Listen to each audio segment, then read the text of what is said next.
Hey everyone, welcome back to another quick how-to. In this video, we're going to show you how you can switch opponents or change opponents on Monopoly Go. Basically, you just need to wait until you landed on a shutdown board. So, for example, if you're landed on a shutdown board, as you can see here, you have now a chance to attack your opponent. So basically here, you can just select any of the building that you want to attack. But you can change the opponent right there at the bottom, which says switch opponent. So basically, you can choose a different player to attack. You can actually revenge on a player or account that targeted you a while ago, as you can see from here on the list. Or you can actually play or attack your friends, your own friends.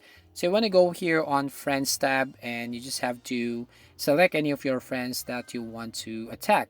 So for me, I just want to go back to revenge and go to random player. And basically here I have changed my opponent. So all I need to do here is basically attack the building and you can get some rewards. So that's all. That's how you basically change opponents. So thank you for watching. If you find this video helpful, please leave a like and subscribe to our channel.